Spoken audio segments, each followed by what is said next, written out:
அன்பான நேயர்களே, நாம் இடைவேளைக்கு முன்பாக இருமல் மற்றும் தொண்டை புண் ஏற்படுவதற்கான காரணங்கள், அதை எளிமையாக தீர்த்து கொள்வதற்கான வழிமுறைகள் மற்றும் அதை முழுவதுமாக தீர்த்து கொள்வதற்காக நாம் எடுத்துக்கொண்ட மூலிகை கரிசாலையை பற்றி பல்வேறு வகையான மருத்துவ பயன்களை நாம் தெரிந்து கொண்டோம். இப்பொழுது நாம் எடுத்துக்கொண்ட மூலிகைகளின் அளவுகளை பார்க்கலாம்.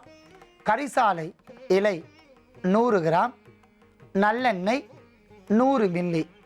நாம் கரிசாலை இலையை நேரடியாக பயன்படுத்தாமல் இலை சாறை பயன்படுத்தினால் மிகுந்த நன்மை என்பதால் 100 கிராம் கரிசாலை இலைகளை நன்றாக அரைத்து தனியாக சாறாக எடுத்துக்கொள்ள வேண்டும். அவ்வாறு எடுத்துக்கொண்ட கரிசாலை இலைச்சாறு 100 மில்லி அடர்ந்த பச்சை வண்ணத்திலும் சற்று கருப்பு வண்ணத்திலும் இருக்கக்கூடிய கரிசாலை சாறு அதிசிறந்த கிருமிநாசினி. ஏனென்றால் வைட்டமின் ஈ சத்து அளவிற்கு அதிகமாக உள்ளதால் கருமை நிறம் படர்ந்த ஒரு சாறாக இருக்கின்றது. இப்பொழுது 100 மில்லி நல்லெண்ணெயை நாம் நன்றாக காய்ச்ச வேண்டும்.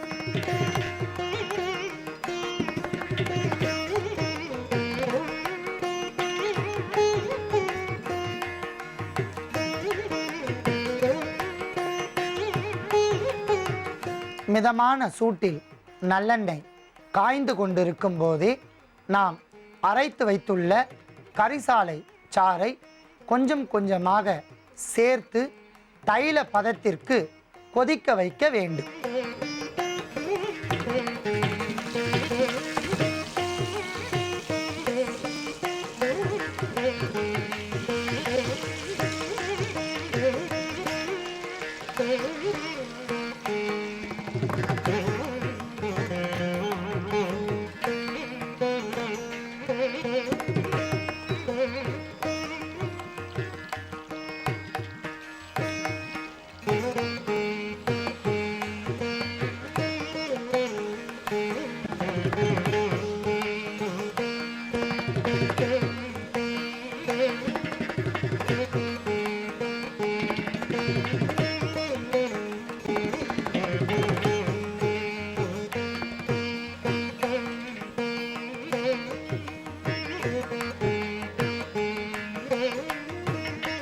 அன்பான நேயர்களே, அற்புதமான முறையில் நல்லெண்ணெயுடன் நாம் சேர்த்த கரிசாலை இலைச்சாறு நன்றாக கொதித்து கரிசாலை தைலமாக மாறிவிட்டது. அதை நாம் வடிகட்டி எடுத்துக்கொள்ளலாம்.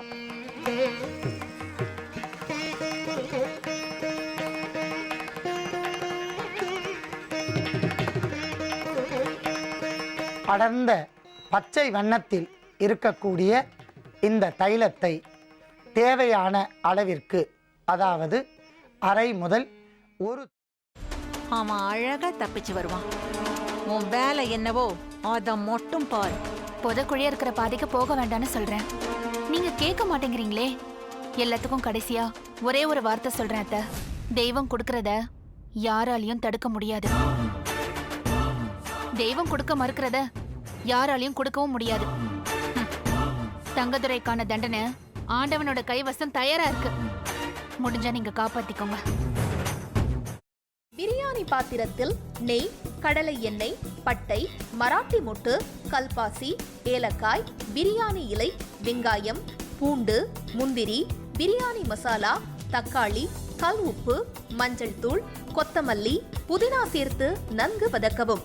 பின்னர் மட்டன், தயிர், சிறிது தண்ணீர் ஊற்றி கலந்து அதனுடன் சீரக சம்பா அரிசி சேர்த்து கொதித்த பின் பச்சை மிளகாய், புதினா சேர்த்து இறுதியாக தம் போட்டு இறக்கினால் சுவையான கொங்கு நாடு வெள்ளை மட்டன் பிரியாணி தயார். இப்போ உனக்கு கால் உடைஞ்சிருக்கும். தனோ, பார்த்து சூதானமா நடந்துக்கோ. இந்த வீடு பயங்கரமான காடு மாதிரி, யாரு அழிப்பாங்கன்னே தெரியாது. அக்கா, இப்ப நான் என்னக்கா பண்றது? யோசிக்கவே யோசிக்காத. உன் புருஷன் தலையில நறுக்குன்னு 4 கொட்டு கொட்டி சம்மதிக்க வச்சிரு, புரியுதா? சரிக்கா. முதல்ல அந்த வேலையை பாரு, போ போ. செல்வி எங்க போயிருக்கான்னு சொல்லு. அதான் நீங்க சொன்னீங்களேம்மா, அவங்க அம்மா அப்பா வீட்டுக்கு போயிருக்காங்க. கரெக்ட், அப்படிதான் சொல்லணும். சரி, சந்தோஷ்க்கு லெமன் டீ கொடுத்துட்டு உடனே வந்துடணும், புரிஞ்சுதா? சரிங்கம்மா. எப்படி? ஐயோ, உனக்கு கிரிமினல் மைண்ட் இல்லடி, நீயே கிரிமினல் தான் என் தங்கம். ஒரு நிமிஷம். இதோ வரேங்க. நல்ல லூசு குடும்பம்டாது, என்ன சொன்னாலும் நம்புதுங்க.